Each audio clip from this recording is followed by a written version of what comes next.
Thank you. So we have 4 people who are very brave, and because they are going to present immediately after lunch, at the risk of many of you being still processing the lunch. So we have 4 presentations. They cover a very interesting range of data types, like there will be some presentations on textual data, relational data, image data. I hope you will find them all interesting, and they are all connected to these topics of profiling and representation. So we're going to have 4 presentations during the session, and in the end, the questions from the audience in the microphones in both sides of the room, plus all the questions that you may have through the Slack channel. Okay? Please. Hi, everyone. I am Maria De-Arteaga, a PhD student at Carnegie Mellon University, and I'll be presenting you our work on bias in bios, a case study of semantic representation bias in a high-stakes setting. In recent years, we've seen an increase in the use of machine learning as part of hiring and recruiting pipelines. This has been accompanied by some being concerned about the potential biases that this may lead to, while others have seen this as an opportunity to overcome some of the biases that are ingrained in current recruiting and hiring pipelines. So the question that motivated our research was, can we quantify the risks of incorporating machine learning in hiring and recruiting pipelines? Can we characterize the effects? And what we find, as we will see, is that in a large-scale study that we conduct, we find a gender accuracy gap in the task of occupation classification, which I will define in detail shortly. And we find that this gender accuracy gap does not go away when we scrub gender indicators, explicit gender indicators such as people's names and gender pronouns.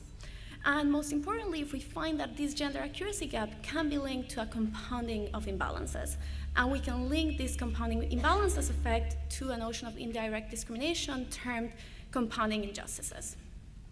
So one task in which machine learning is particularly promising is that of helping recruiters find suitable candidates.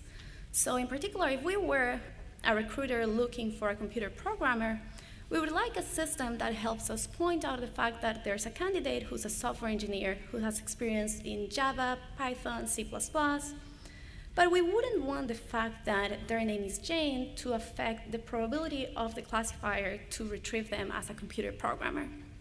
The challenge that arises here is that even if we take away this information, the fact that, for example, they were a softball team captain at a historically black college may lead the classifier to infer information about the demographics. And we wouldn't want such information to lead to certain candidates being more likely to be retrieved as computer programmers than others. The challenge here is that data available is more and more unstructured and is often in free text form. In particular, online professional presence is becoming increasingly important, and recruiters are spending vast amounts of time going through people's websites trying to determine what is their occupation and what are their qualifications. And machine learning promises to greatly reduce this burden. But what are the risks here?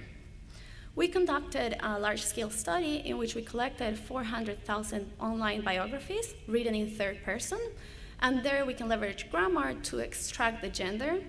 And here it is very important to note a limitation of this approach in which taking this binary assumption of gender leads to misrepresenting or erasing people that do not fit within this binary assumption. And here, what the task is to then, for example, in the example we see there, is to use the orange text to predict that they are a professor.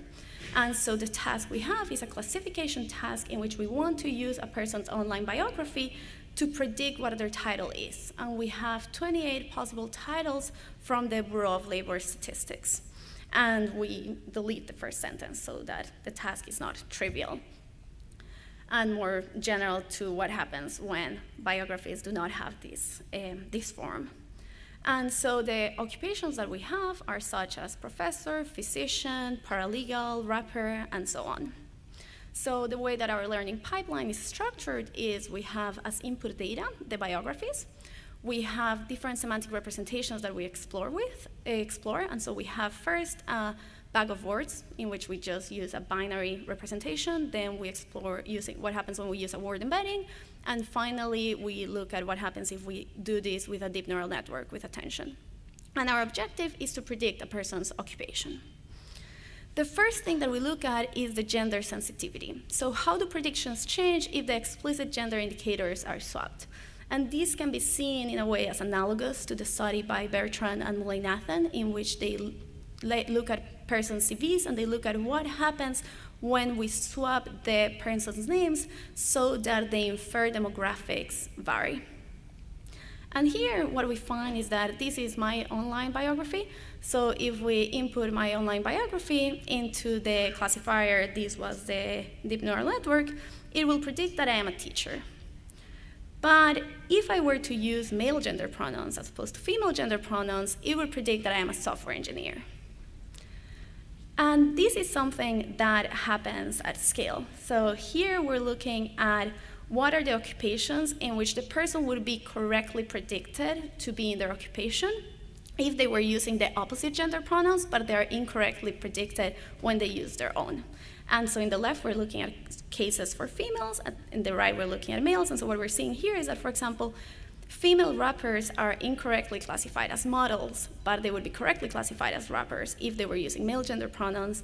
And similarly, for males, we see that male paralegals are incorrectly classified as attorneys, but would be correctly classified as paralegals if they were using female gender pronouns. And a similar thing occurs for male interior designers who are incorrectly classified as architects. And now we want to go beyond the explicit gender indicators, right? And so here we do this by looking at the gender accuracy gap. So what we're looking at in this plot is, in the x-axis, we have the percentage of females in an occupation in our data set. And in the y-axis, we're looking at the gender accuracy gap, defined as the difference in true positive rates for the two genders. And again, here it is important to remember that this is a simplified binary notion of gender that is not encompassing for the diversities that are included in gender, and as such, it leads to misrepresenting or erasing some individuals. And here, if there was no gender gap, then we would see all of the occupations lying in the horizontal dotted line that we observe. But what we're actually observing in our data is that those occupations that are predominantly male have a higher true positive rate for males. And similarly, those occupations that are predominantly female, the classifier has a higher accuracy for females. The reason why this matters is because this leads to a compounding of gender imbalance. What is this compounding imbalance? Well, what this means is that if in an occupation the female fraction is less than 50% and the gender gap is negative, then the female fraction in the true positives is going to be less than it was initially. And the reason why this compounding imbalance effect is important is because this can be linked to compounding injustices, which is a notion of indirect discrimination in political philosophy. And here what we see is that in cases in which the initial imbalance constitutes an injustice, then the model's prediction would be informed by and would be compounding that injustice. So let's look at what these compounding imbalances means. So for example, in our data, 14.6 of surgeons are females, but looking at the recall for the deep neural network model, we see that the recall for males is 71%, whereas the recall for female is 54%. Let's remember what recall is. Here, the recall for male is amongst those male surgeons, how many are correctly labeled as surgeons. And this gap leads to the fact that amongst the true positives, only 11.6% are going to be females. And if we go back to the task that we were looking at, in which we're saying, okay, what will happen if the algorithm is looking at the online presence and determining who to target or who to contact for a given job, this may lead to people that belong to underrepresented groups in certain occupations receiving less opportunities. And as such, this could contribute to what is often known as the leaky pipeline. And what happens if we scrub the explicit gender indicators, so scrubbing gender pronouns and people's names? First, we find that the accuracy is not hurt. That is important to note. And then when we look at the compounding imbalances, here we're looking at the bag of words, word embeddings, and the deep neural network, we see that the compounding effect is reduced, but we often also see that there is still a compounding effect that is occurring, and this is important to note. So here, scrubbing these explicit gender indicators and this explicit gender information is not resolving the problem. So to summarize, We've established a link between the gender accuracy gap and compounding injustices. We've presented a large-scale data set of online biographies for occupation classification, and the code for reproducing this data set is available online, and you can find that in this link. And our empirical findings in this study include this compounding bias effect and finding that scrubbing the explicit gender information does not resolve the problem. Thank you very much. Please email me or find me in the coffee break or in the question section if you have any questions. Thank you very much.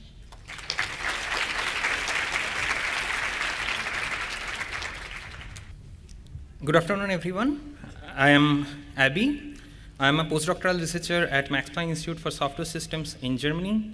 And today I am going to talk about our work on equality of voice towards fair representation in crowdsourced top recommendation. And this is a joint work with researchers from Max Planck Institute as well as from IIT Kharagpur in India and INRIA in France. We can find top recommendations in most popular online systems today. For example, you can find top 5 hotels in TripAdvisor, best 10 restaurants in Yelp, most viewed or most emailed New York Times stories, and even like 10 trending topics in Twitter. However, there has been recently many concerns about the biases in such recommendations. For example, Google search autocomplete suggestions have been accused of being politically biased or favoring or opposing particular political ideologies. There have been certain instances of Google search autocomplete suggestions where they have been found to be biased against particular religion, gender, or race.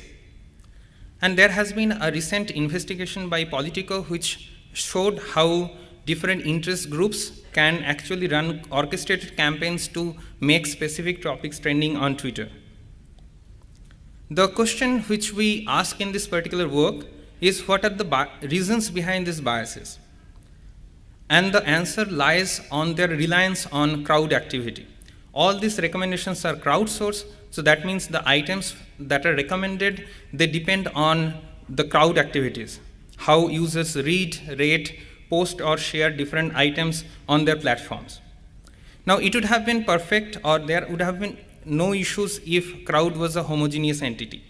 But we see that crowd comprises of several different groups of people, such as like from different socially salient groups, age groups, gender groups, racial groups, groups with different political ideologies, and on top of that you have different malicious actors like bots, spammers, they also hide under this umbrella term crowd. So the key issue essentially is that there is a lack of fair representation of different segments of crowd in the recommended items.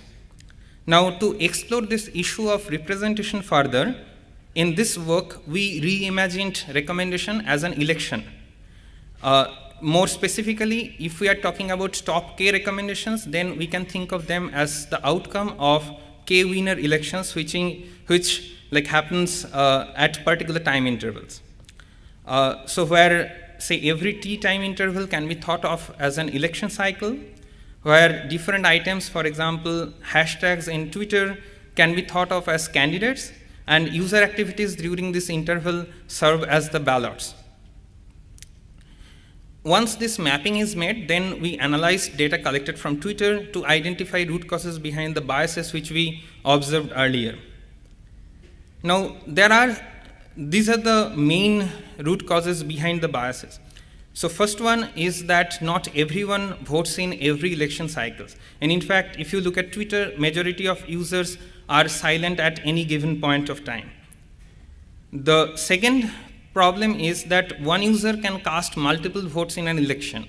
So that means, again, like bringing the Twitter example, like someone can post using the same hashtag multiple times. And then there are so many different candidates to choose from that the votes of the participating users also get split across many alternatives.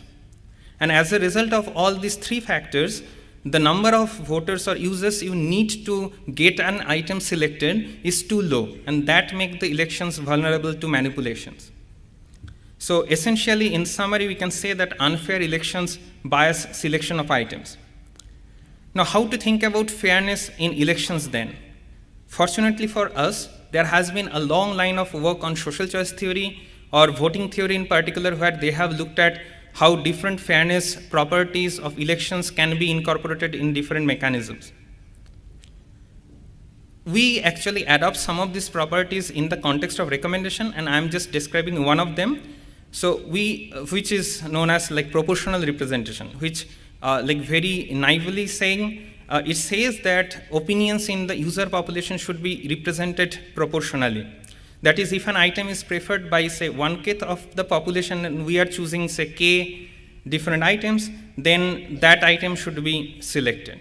But it's a very like simplified term, and different notions exist even for proportional representation, and I would encourage you to look at our paper to find more details about it.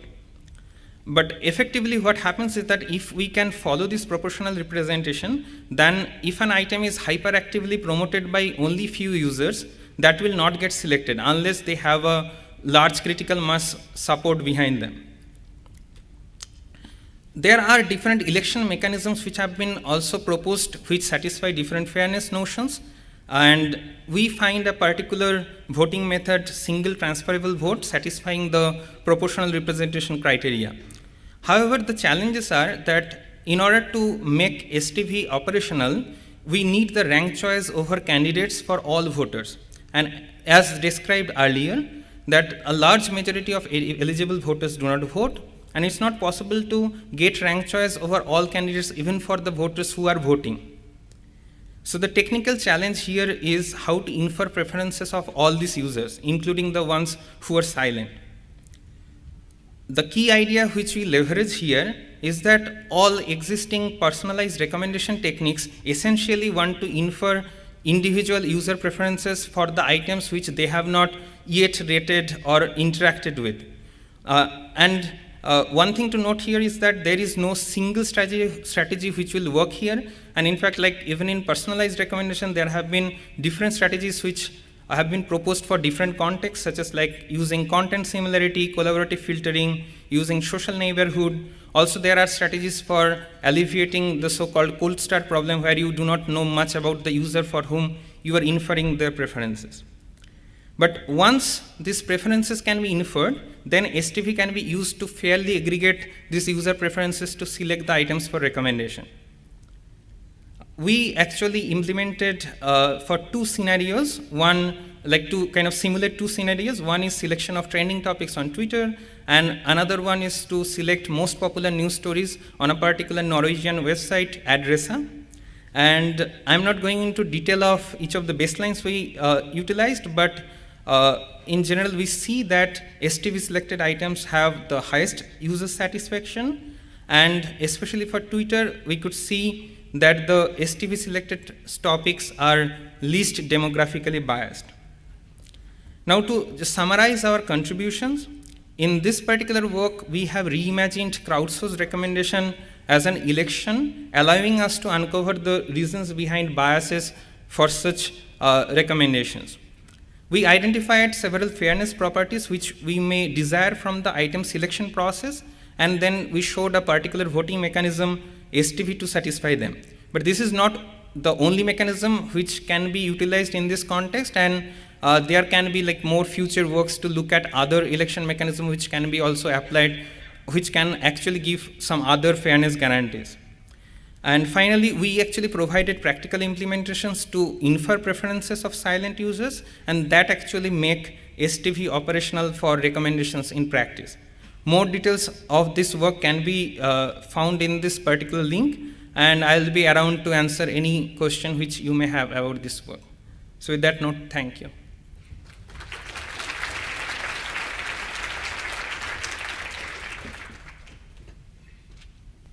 Hello everyone, my name is Jake Goldenfein. I'm a postdoc at the Digital Life Initiative at Cornell Tech. Very happy to be here, and thank you for having me. I wrote a PhD about profiling, and I think that the community here, a lot of what this community does could be characterized as profiling in a particular kind of way, especially perhaps a lot of the work that this community does could be thought about as a mechanism for improving profiling. And so that's why this forum, this community, is an interesting place for me to talk about some of my work, because I want to talk about a few of the things, or the profiling exercises that I see happening, particularly with respect to computer vision, as quite interesting.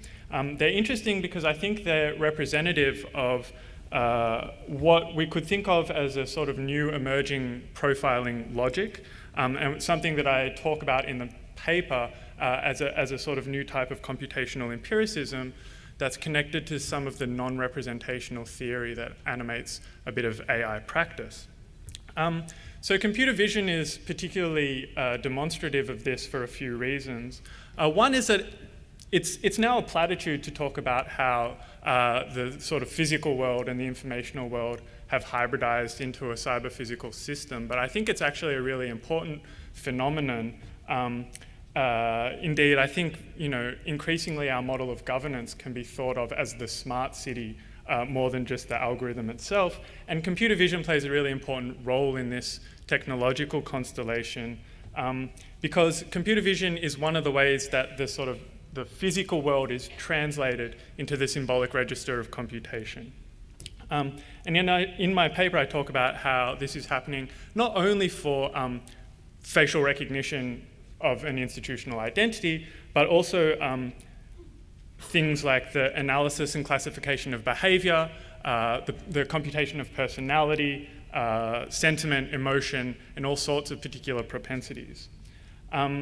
I think computer vision is also useful because it's a particularly good example of neural networks at work, and my comments here are definitely more relevant for the kinds of AI practice where the selection of features is performed by an automated system. And I also use computer vision because computer vision links us to this whole history of visual technologies, which informs how we think about it really a lot, but it also sort of highlights the potential for sort of a rupture with that history of visual technologies on the basis that, even though we call these technologies vision technologies, they sort of have quite little to do with how humans think that humans see, much in the same way that artificial intelligence doesn't necessarily have a lot to do with the way that humans think that humans think. So there are more examples from biometrics, vision, neural networks, audio analysis in the paper itself. But for the sake of this talk, I've of course focused on these two papers. And there's been a lot of commentary about these papers. And the majority of them has focused on sort of the shock that we would be using these technologies to do physiognomy again.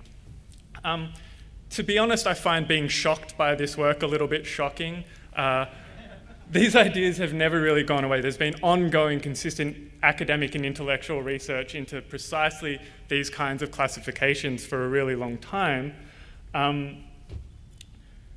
And so I think that in addition to these arguments that we risk laundering bias and prejudice through claims of technological neutrality, there's also other important issues going on with respect to not just these particular implementations, but the technologies that they operate through. In fact, physiognomy and phrenology have really a long and interesting history of being wrong, but nonetheless extremely important in a lot of different ways. So like the sadly now deceased criminologist Nicole Rafter wrote this really excellent series of articles that describe the importance of phrenology and physiognomy, in that for the first time, they meant that human behavior was determined by something measurable rather than using a metaphorical idea of sinning.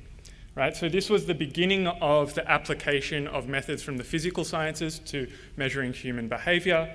It was the beginning of a move from theology to analytical empiricism as a mechanism for understanding people. And so if we sort of follow this trajectory, then I think there's some more interesting claims in these computer vision papers or additional interesting claims in these computer vision papers that have so far been overlooked. And I suppose the intervention that I make in my paper here is to say that it's kind of irrespective of the accuracy of these papers or these particular exercises, they are representative of something that needs attention paid to it, right? And what I talk about it is as a form of computational empiricism that's potentially informing a philosophy of the way that biology is translated into computation. So the claim that I find in those computer vision papers, and the more I look around in some of the data science work, I see it sort of dotted all over the place, is this idea that it is now only through computation that we can access all the information available in human faces or biology or truly know people. So it's only through computation that the excesses of the physical world can actually be captured and processed and perceived and understood. I'm sure many of you are not surprised to know that Francis Galton, who was one of the pioneers of statistics, also one of the pioneers of eugenics, performed this same statistical exercise, right? He used a composite portrait methodology on what was the very sort of first photographic data sets, which were criminals. And his goal in producing these composite portraits was to sort of expose the mean of criminality, right? This average point of criminality. And he himself acknowledged that these experiments were failures, in the sense that when you produce these composite portraits, what you actually exposed was the common humanity in all. But then we get to the Wu and Zhang paper, and we have the authors saying, well, even though we can't distinguish these populations visually, we can through a statistical analysis of these high-dimensional data sets, right? And then when you get to the Wang and Kaczynski paper, you see the claim again, this time much more explicitly, this idea that the claim that our faces contain more information about sexual orientation than can be processed by the human brain. So, as I was saying, there's a lot of work about political. There's a lot of critique of this work on the basis that it's not objective, in that it's laundering bias through technological neutrality. But I think there's another register of objectivity that's important here. There's sort of this claim that that the object of knowledge and the object are kind of the same thing, right? We're eliminating the space between the thing and its representation, what's typically be considered a space for ethics.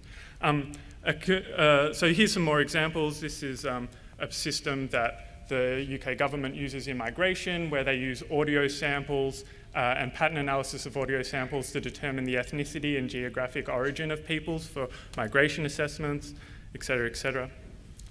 But this philosophy that I'm sort of trying to unpick, Dan McQuillan, who's a computer scientist at Goldsmiths in London, has talked about a little bit in terms of this being sort of an exercise in machinic Neoplatonism, this idea that through data science we can sort of penetrate between the world of the sensible into the world of truths using mathematical interrogation.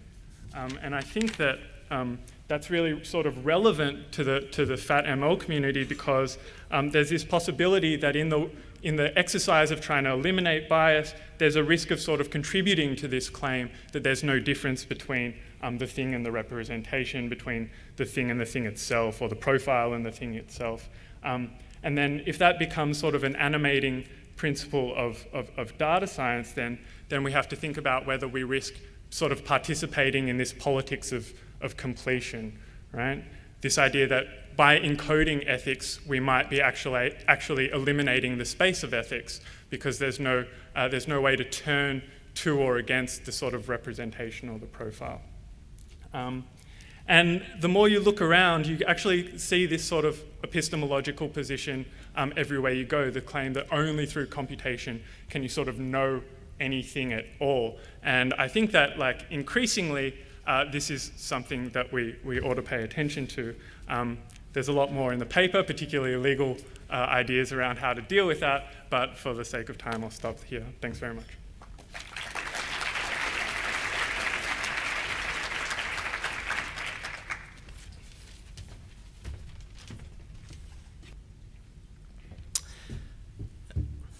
Okay, cool. I'm going to give a pretty different talk, kind of a little more of a technical machine learning talk, but that's kind of what makes this whole event so great. So I'm Seth Neal. I'm from the University of Pennsylvania, and this is joint work with Michael Kearns, Aaron Roth, and Stephen Wu. And I've also included a great group of undergrad students at Penn who've been working on kind of polishing this code for public release as part of their senior thesis. So this paper, An Empirical Study of Rich Subgroup Fairness for Machine Learning, is an empirical follow-up to some earlier work from the same group of authors, Preventing Fairness Gerrymandering, Auditing and Learning for Subgroup Fairness.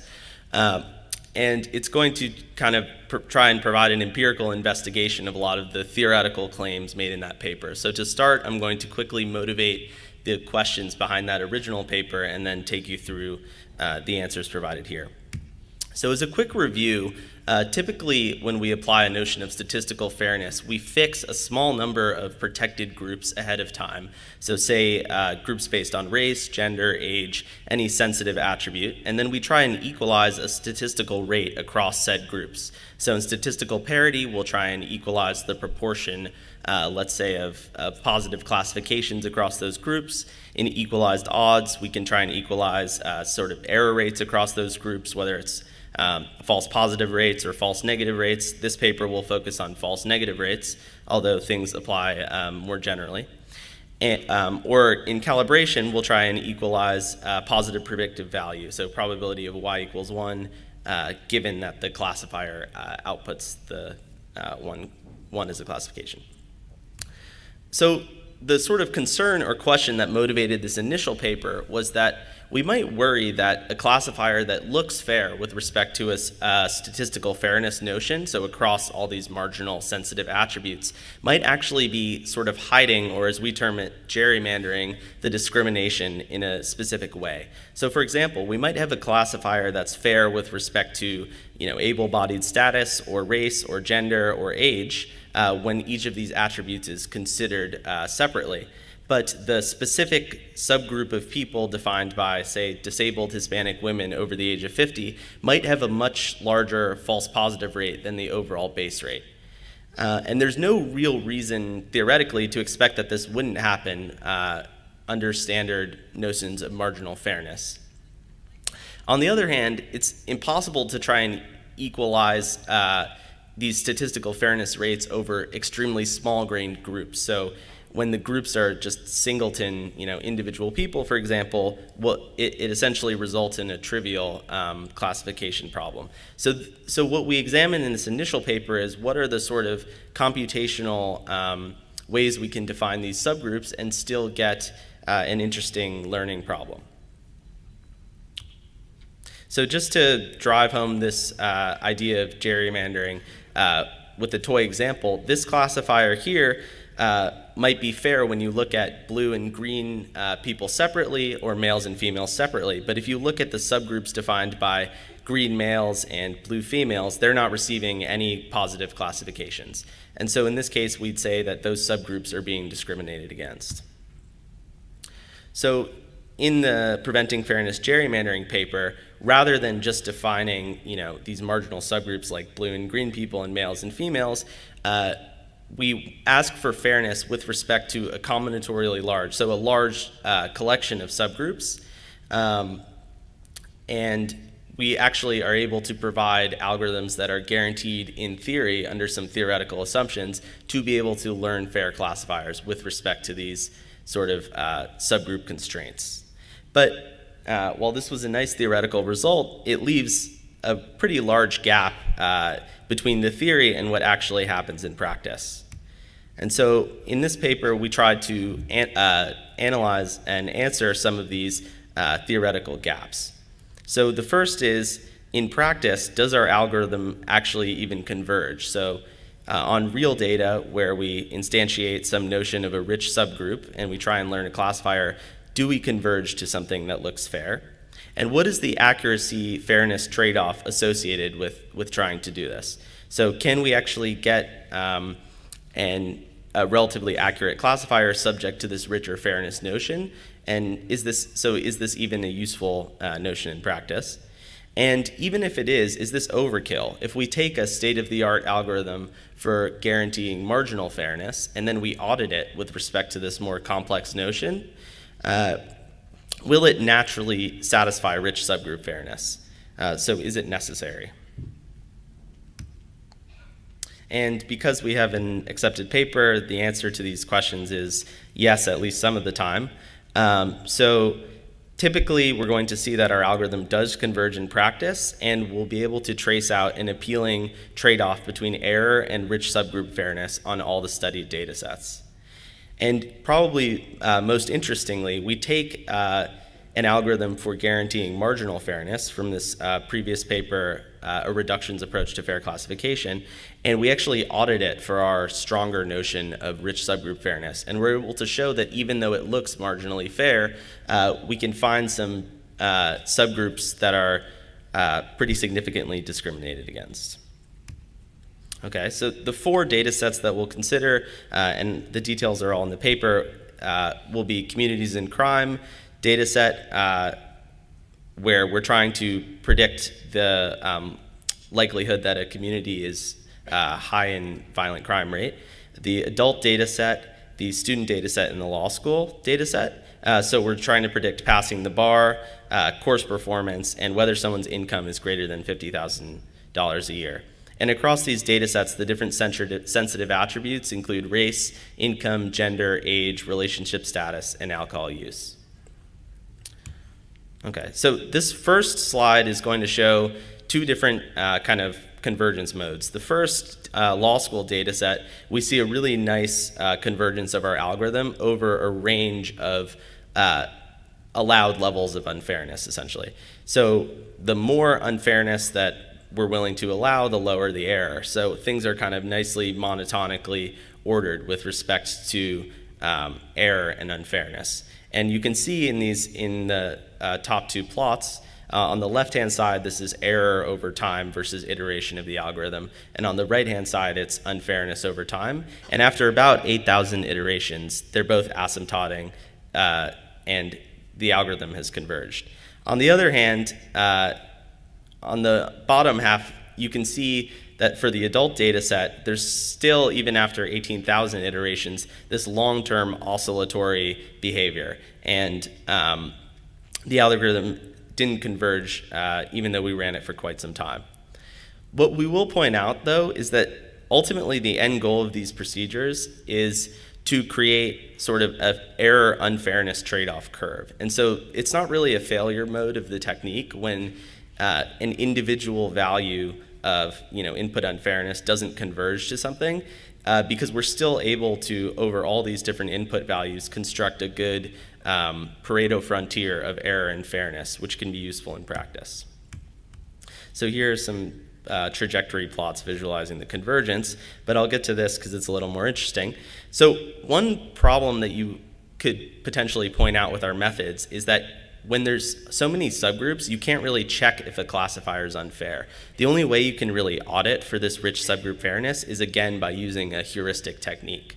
So what we did in this experiment is that for a smaller data set with only 2 features that were protected, the percentage of white residents of the community and black residents of the community, we basically, over time, brute force checked every subgroup, every rich subgroup that we defined, and plotted its unfairness.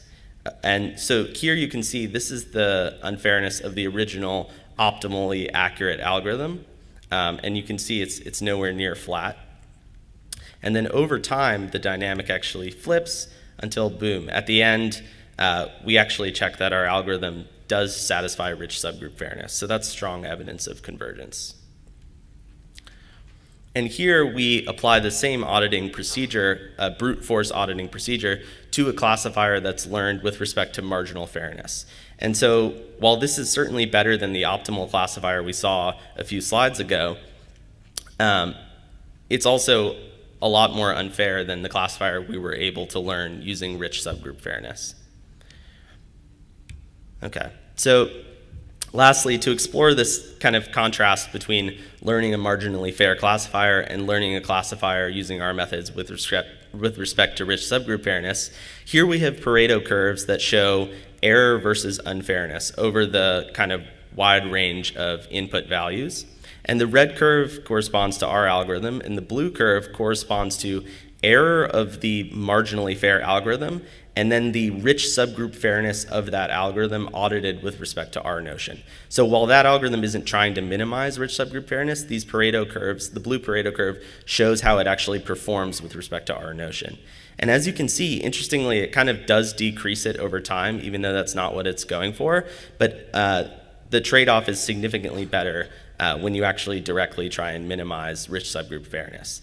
And there's a pretty steep descent at the beginning of all of these curves, and you'll see same with these curves.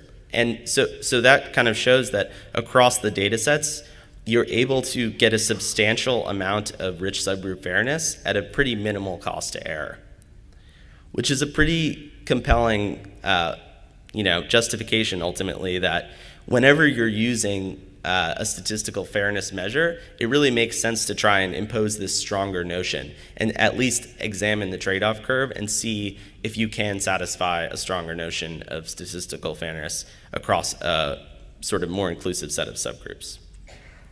So at the end, I'll just point you to our GitHub repository where we have a Python package where you can audit and learn your own fair classifiers with respect to this notion of fairness. Thank you.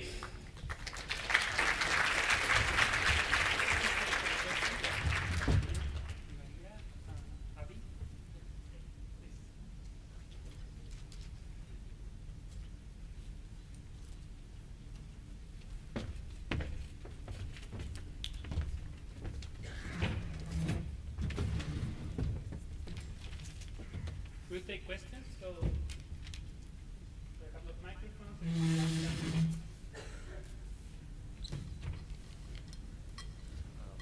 So this is a question for Seth. Do you have any thoughts on how you might come up with the rate of exchange between accuracy and your acceptable fairness trade-off, so that when that slope is steep enough, you're willing to lose accuracy versus when you're not? Yeah, so I'd say we feel pretty strongly that the output of the sort of machine learning part of this whole procedure should be the trade-off curve. And then it should be left to kind of stakeholders or a larger decision-making body what the right trade-off between error and fairness is. What we're just trying to do is provide that optimal trade-off. I think it's very domain-specific exactly what cutoff mean. Thanks. Yeah, hello. I have a question for Geyik. There seems to be this tension between epistemic and instrumental values whenever doing machine learning. There's this famous adage that from George Cox, which is all models are wrong, but some of them are useful. But that seems to not be present when people then start inferring something about reality from the form of a machine learning model. So could you maybe elaborate on that sort of tension between those two? Yeah, I mean, that's a really interesting point, and it highlights the sort of, actually the variance in the epistemologies through which these practices happen. I think it's also important to think about this sort of way that politics inscribes the importance of the model, because if we're governed within the smart city, then it's not really the person that's important, it's the user. And so that's kind of this idea that it's the accuracy is not necessarily the necessary or only political question that's at stake. I think that's a really interesting point. Thanks for the question. Could we take one more question? Yeah, my question is for Maria. So I had a question. What words in I'm curious if you did a statistical analysis of the words that exist in bios besides gendered pronouns and professions that people belong to? Were there other strong statistical correlations between words that appear in the biographies and gender? Yes, so that's a great question. We spent actually quite a bit of time looking into this, and there's two ways in which we analyzed it. So in one of our analysis was just we were afraid that the reason why there was still this gap is because we just had missed an important word, and so we were just going to realize that we forgot a gender pronoun or something like that. What we found when we were looking at what were the words that were frequent in the different occupations and that were being used, and we did that in different ways when we were looking at the bag of words with the logistic regression. You could just see the coefficients in the attention model. That's why we used in the deep model the attention, so that we could look into this.